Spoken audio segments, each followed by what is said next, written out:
But funny enough, there's actually a take out there where I talked and did this whole video for 5 minutes before I realized my mic wasn't registering. So, what's good, Hooligans? It's your boy TornadoMcRae back at it again and again with another video here on Tuesday. Actually, y'all getting it a day early, but not a dollar short. I promise you that. It's like your paycheck that comes in early in the mail. You just love to see it. But guys, as y'all can tell from the background, y'all know what time of year it is. It's NBA playoff time. The playoffs begin tonight. And just like last year, I am going to do a recap of the NBA playoffs for y'all each week leading up to the conclusion of the NBA finals. As some of you know, some of you may not. I don't know you if you're into the NBA like that, but seeds 1 through 6 in the West and the East are set, and the play-in tournament for the final 2 spots begin tonight. And before I even do that, I'm gonna give an overview of my thoughts on the season, reviewing some stats and things of that nature. Let's hop on into that. However, before we even get into any of that, bro, in honor of the playoffs,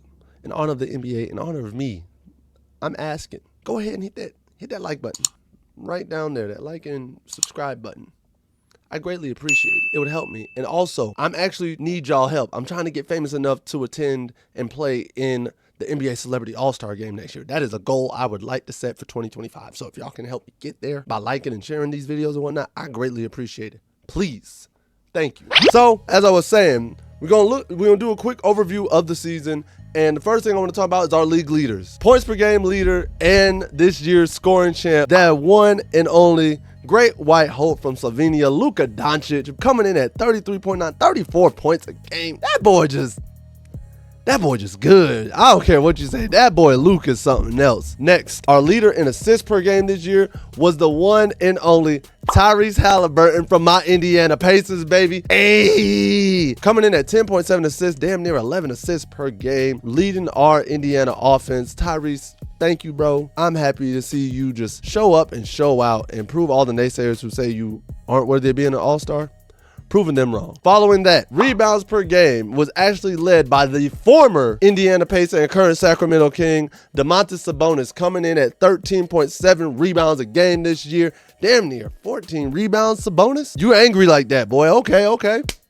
After that, steals per game. And it was actually a two-way tie between the fastest kid in the West in De'Aaron Fox and one of the potential MVP candidates in SGA, Shai Gilgeous-Alexander, both coming in at exactly 150 steals and 2 steals per game on the season. I don't think I've ever seen the steals actually end in an exact tie, but I do think that is pretty cool. Both of those guys are more than deserving of the title of being called Swiper. I think that's De'Aaron Fox's actual nickname is Swiper, so it makes sense. Furthermore, blocks per game, led by the French rookie sensation leading the nation, Victor Wembanyama, at 3.6 blocks a game. God, dog. Vic, chill. It's okay. We know you here. We know you about it, bro. We got you. And finishing up, field goals made for the season, led by the scoring champ, Luka Doncic with 804. And in a game like today that loves to live and die by the three-pointers made leader this year was the 6'3" light-skinned and Under Armour, Mr. Wardell Stephen Curry, the greatest shooter of all time. So you can't be surprised. 357 threes on the season. I'm not surprised. That's what he does. So shout outs to all those guys for putting on a clinic and a fantastic show and a fantastic season for themselves and for their teams. They all deserve the love and praise they get with that. Going to a few of my hot takes. Number 1, my surprise team of this year is the Orlando Magic. Boy, Orlando, I'm not even gonna lie to y'all. If you had told me at the beginning of the season that y'all would finish at 5 in the East, I would have said somebody was smoking 100% uncut black tar heroin. Damn! Like, I'm sorry, bro. I didn't believe in y'all like that. I was unfamiliar with your game. I apologize. I greatly apologize. Orlando Magic fans, stand up and round of applause for sticking through it. If you're an Orlando Magic fan, I respect you. You stuck through it, bro. My disappointing team of the season. Originally, I was going to say the Sacramento Kings, to be honest with you. But thinking about it more, I actually have to say it is the Washington Wizards. Yes, your 2 stars are Kyle Kuzma and Jordan Poole. That's not much. But damn, bro, y'all were 1 game above the Detroit Pistons, who suffered the longest losing streak in NBA history this year. Boo. and y'all only finished one game better than them? At one point, y'all were worse than them for a good amount of time. And Jordan Poole, I don't know what the you were on this year. You got your own team, got paid, and you look like you belong back in the G League. You're not even performing in front of the baddies no more. You suck. You're trash right now. Washington Wizards fans, I'm sorry for you. Y'all gotta hold that L. Y'all were the most disappointing team this season to me.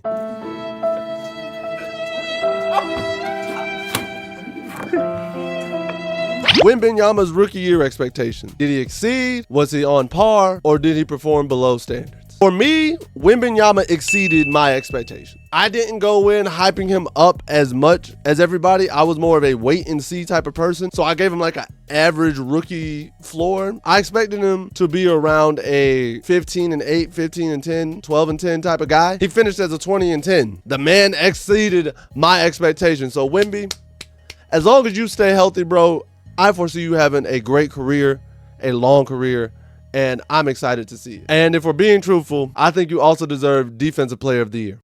What? I understand Rudy Gobert is the old head and this, that, and the third, and people are probably going to try and give it to him. Absolutely not. It should go to you, bro. Even if you are a rookie, you were that impactful on defense. Come on now. Gobert ain't that impactful on defense anymore, if ever, if we're being quite frank. That's just me. Lastly, before we get into the predictions and whatnot, you know it ain't the NBA season without talking about who deserves to win league MVP. For me, the league MVP comes down to Luka Doncic and Shai Gilgeous-Alexander. That's who the league MVP comes down to. If I had a vote, it's between one of them two. For Luka, man is averaging 34 points, 9 rebounds, 10 assists on 49% from the field, 38% from three, 78% from the free throw line, and he has the 5th best seed in the West. For Shai, he averaging 30 points per game, 5 assists, 6 rebounds on 53% from the field, 35% from three, and 87% from the free throw line with the #1 seed in the West. Gun to my head, I'm giving the MVP to Luka Doncic because he's done more with less. Move this man!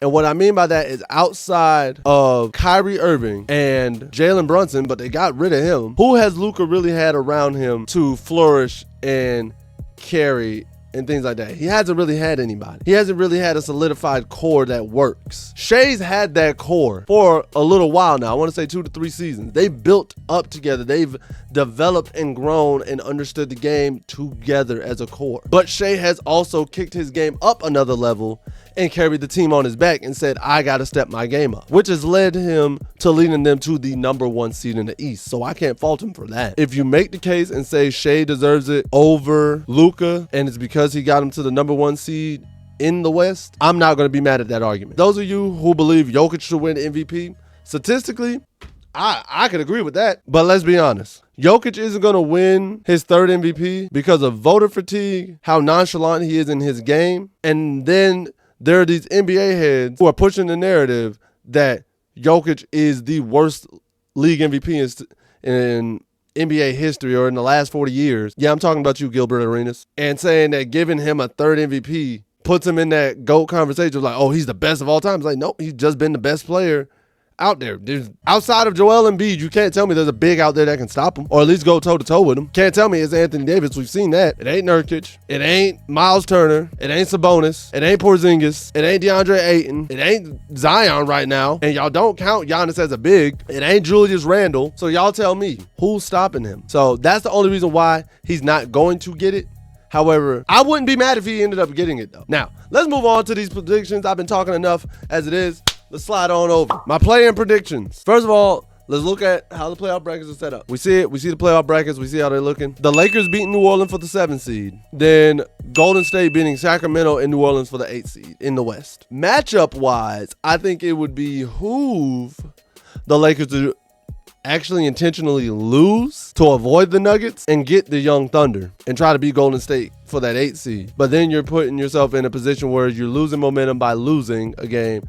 And now all the pressure is on winning that 8th seed game or else you're gone forever. So I don't see for LeBron doing that. I think they're going to try and go ahead and punch their ticket in now. And they're just like, yo, we just going to take it on the chin and face them and do what we got to do. In the East, I have the 76ers beating Miami, especially with the return of Joel Embiid. They definitely want to go up against a Julius Randle-less Knicks. But then I have Miami beating Atlanta for the 8th seed and making a classic setup in the first round between them and Boston. I honestly want to see that. And lastly, we got to get into my predictions for the Western Conference. I have the Oklahoma City Thunder beating the Golden State Warriors in 6 games. I have the Denver Nuggets beating the Los Angeles Lakers in 5 games. Next, I have the Phoenix Suns beating the Minnesota Timberwolves in 7 games. Lastly, I'm gonna go with the Clippers in 7 games.